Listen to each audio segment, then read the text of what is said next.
So what's your podcast about? Superheroes. It's a little geeky, but I think you guys are gonna like it. Try not to be too geeky. No, I can't promise that. Should we begin? It's a bird. It's a plane. It's the Geek and You Shall Find podcast. And now, your hosts, Kelsey Dickerson, Brad Fay, Kate Fay, and Noah Berlin. Hold on to your butts. Welcome to the Geek and You Shall Find podcast. My name is Noah Berlin. I am riding solo with you all today as my fellowship, the rest of the Superhero Faces crew, are wandering around Middle Europe doing some work for an upcoming docu-series for Superhero Faces. So make sure to check that out and check back for some news about that as well. For those of you watching on YouTube, I'd like to introduce you to my co-host for today, the Samwise Gamgee to my Frodo Baggins, my main crime partner. This is Calvin. Now, Calvin and I just watched episode 5 of Lord of the Rings, The Rings of Power, which is called Partings. So we're about to dive right in with you and talk about everything that we just saw. But first, I feel like it's important to give some backstory that will help set the stage and provide some context about some of the things that we hear and that we see in episode 5, namely the Silmarils. So we've talked in previous episodes about Eru Iluvatar, who is the benevolent god who created the Valar, which were the demigods. Morgoth was one of these who went bad. The Maiar, which are kind of like angels. These include Gandalf, Saruman, and even Sauron. Those were all Maiar, and the creation of the world itself. But so in the early days of creation, before there was even a sun to light up the sky, there were 2 trees in the blessed elven realm of Aman, which provided light for the entire world. Now, Fëanor, who would later become the High King of the Elves, he was a talented maker of things. He created the 7 Palantir, which were the seeing stones, as well as a lot of fine jewelry and some other things. He also created the Silmarils. Now, the Silmarils were 3 jewels. They captured the combined luminescence of these 2 sacred trees, and therefore the light of the entire world. The Silmarils were supposedly the most incredible works ever created. They were suffused with light, with beauty, and were a wonder to all that looked upon them. So obviously they were coveted by a lot of people, both good and bad. So Fëanor, it's kind of a tragic story with this guy. He developed a Smeagol-like relationship with the Silmarils where he coveted them above all else. He became suspicious of anyone, of anything, and thought that basically everyone was out to get him and out to steal these gems. Ultimately, Morgoth, the big bad Sauron's boss, did steal the Silmarils. So Fëanor and his sons vowed to get them back, and they took an oath that would turn out to be very problematic for the family and everybody else on Middle-earth. They said that their oath would bind them to the Silmarils and that they would find these Silmarils at all costs, kill anybody who possessed them, whether they're friend or foe.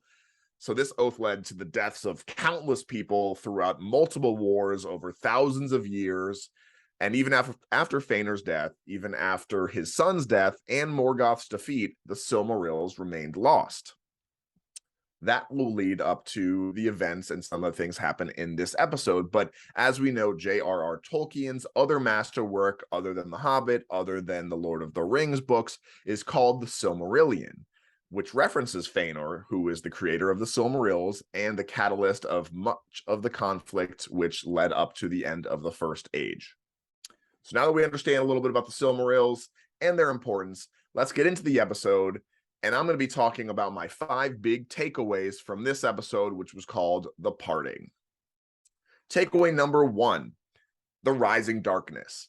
We'll talk about a few characters here that you just see kind of starting to go bad a little bit. Not necessarily evil, but we know that the goal of Sauron is to sow divisiveness and sow darkness that will spread across all of Middle-earth and all the different kingdoms to lead to what ultimately happens in the Lord of the Rings. So first off, High King Gil-galad, he is the High King of the Elves, and he tells Elrond the story called The Song of the Roots of Hithelgir. this is essentially the creation story of Mithril, which we see in the previous episode with Durin. But the story is about a battle over a tree that held the light of the last of the Silmarils. As we talked about, the Silmarils were lost, and this one tree contained the light of the last of these Silmarils. So the battle took place between an elven warrior and a Balrog of Morgoth, and as the unending battle took place, lightning struck down on the tree. The power of the Silmaril now, combined with the light of the elf and the hatred of the Balrog, created this Mithril. And it was, quote, as pure as light as pure and light as good, as strong and unyielding as evil. And so we see a theme of these characters in this episode, starting with High King Gil-galad, who make these kind of shady decisions, and they think they're doing it for the right reasons, for the survival of the elves, for example. But they start making, betrayals and things like that, which ultimately is starting down a path of just going bad and accomplishing what Sauron wants. Moving on to Isildur. So we know this guy is down bad a little bit. He's trying to make up for it. He wants to do something, quote, worthy of Numenor. And so he's trying to find his way onto the ship to go to Middle Earth and join the battle for the Southlanders and help the forces of good. And when he's talking to his friend, he's like, come on, just put in a good word for me. Help me rejoin the group that could go to Middle Earth. And the friend's like, listen, man, I'm not doing that for you. But one day I hope you find something that you'd sacrifice anything for. And I'm sitting here thinking, yeah, he finds that. It's the One Ring. And he fucks up everything. Or he doesn't cast it into the fires of Mount Doom. He gets corrupted by it. And that's what it is. So that's a little foreshadowing there. Then Halbrand. He says, quote, you don't know what I did before I ended up on that raft. You don't know how I survived, how we all survived. Galadriel then says, sometimes to find the light, we must first touch the darkness. And it's really setting him up to be a kind of sympathetic, reluctant king, similar to Aragorn. And I just don't think it's going to go that way. He just seems like it's all a red herring a little bit for the audience who's watching them and think it's going to go one way and ultimately it's going to be bad. We talked about that a little bit in previous episodes. So if you haven't seen that, make sure to check that out.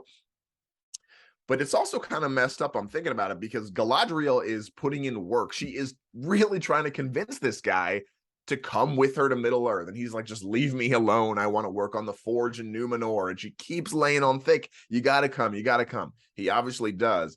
And if it turns out that he becomes a big bad, whether he is Sauron, whether he is the Witch King, whether he is a Nazgul or whoever, but if he's bad and the whole reason that he turns to that path in Middle Earth is because Galadriel is basically forcing him to go with her, that'd be pretty messed up.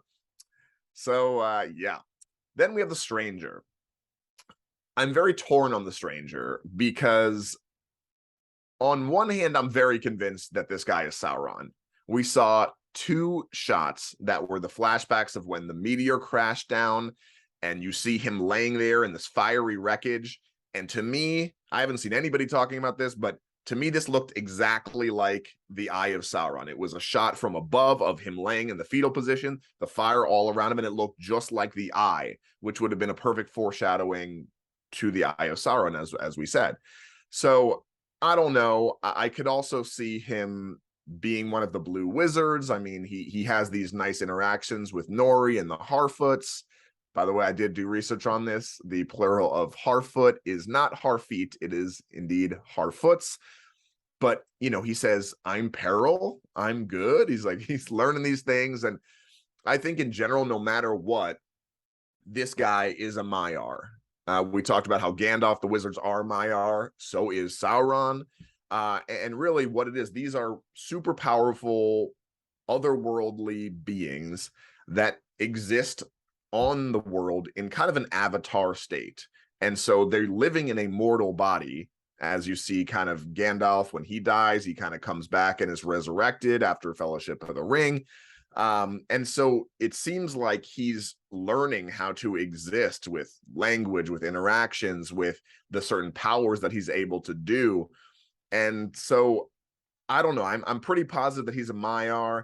On one hand, I'm really thinking that this guy's going to end up being Sauron. On the other hand, he does some things that are nice and helping out. And, you know, he didn't kill those creatures, but he helped defend the Harfoot. And so, yeah, I don't know. They're really doing a good job of setting this up, though, because they couple the ominous music and him kind of hurting Nori by accident as he's getting comfortable with these powers that he has or exploring these powers. And it really could go either way. So we'll see. But make sure to drop in the comments.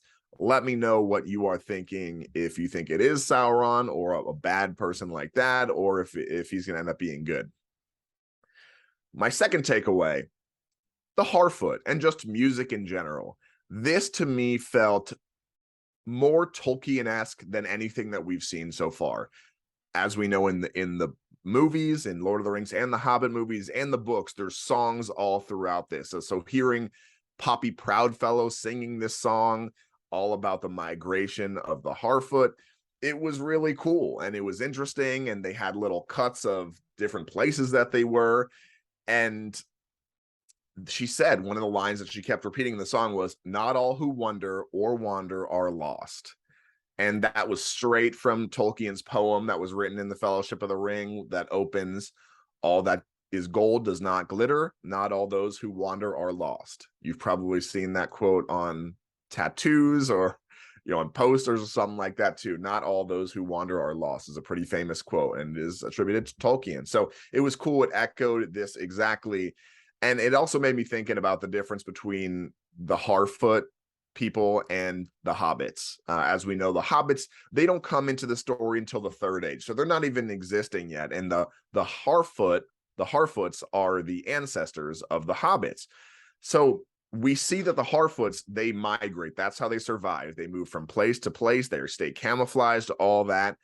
And yet we know that the hobbits, they live in the Shire. They never leave the Shire for any circumstance. That's why it's so interesting what Bilbo does, what Frodo does when they leave. It's so uncharacteristic of their kind. And I wonder if that's what they learn to do, what the hobbits learn to do. Just stay in one place, do not move around because of something maybe terrible that happens to the Harfoots, since we know that the Harfoots do not exist in the events of Lord of the Rings. Takeaway number 3. My LVPs of the day. We're changing the structure up, as you could tell, of this episode, but still need to do LVP because there was a couple that were hands down the worst. Number 1 would be Kemen. Kemen is the son of Pharazôn, who is the Chancellor of Numenor. This guy took 2 bad L's today in this episode.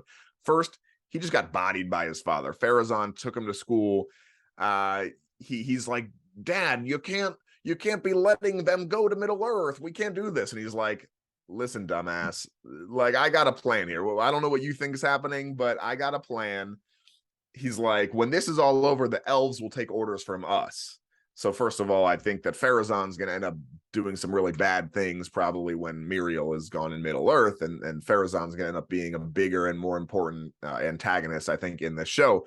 But he just didn't see that conversation going that way. Kemen really took the L there. And then he went on the ship, trying to take it upon himself to blow up the ship so they couldn't go.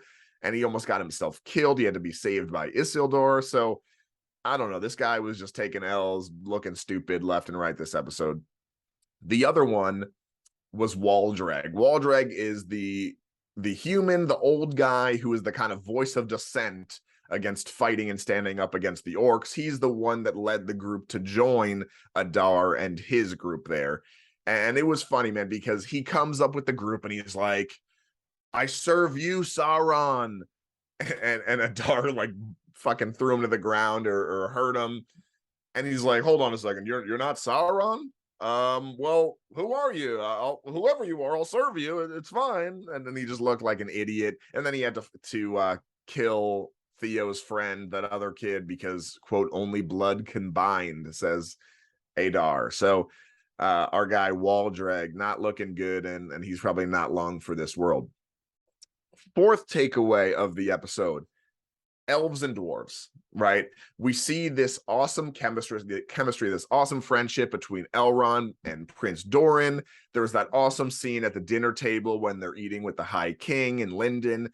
And Durin, he looks sad. He's talking about this material that the table that they're sitting on is made of, and how it's sacred. It's used only to honor the dwarves who are dead and be part of the burial rituals that they have. And, asking kind of where they acquired this. And so, as to not offend, the High King was like, I'm so sorry. You know what? You can take this table back with you and use it to honor whatever you need to honor. And we find out later he just made up that entire story because his wife wanted a new table. So that was just great. It shows the kind of how Elrond had his back a little bit, and just the humor there. But Durin is a G and would probably be my MVP of this episode anyway.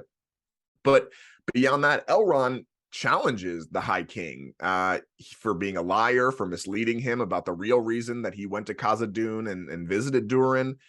Elrond, he kept his vow to not say anything about the Mithril at first, but he's between a rock and a hard place, because the elves believe, the High King believes, that the blight is real. We see the tree that's there in Lindon, and it's being corrupted, and it really represents the kind of growing darkness of everything that will soon get more and more corrupted in the arrival of Sauron. But Elrond's in a tough spot, right? Because he wants to honor his friend, he wants to keep his oath, but he also thinks, that getting this mithril from the dwarves might be the only way to save his people. So what do? It's tough, and you can kind of see the seeds being planted of betrayal there, and potentially an ultimate falling out between the elves and the dwarves over the mithril, because we know that the elves at some point will get this mithril, and it probably is not going to make the dwarves very happy.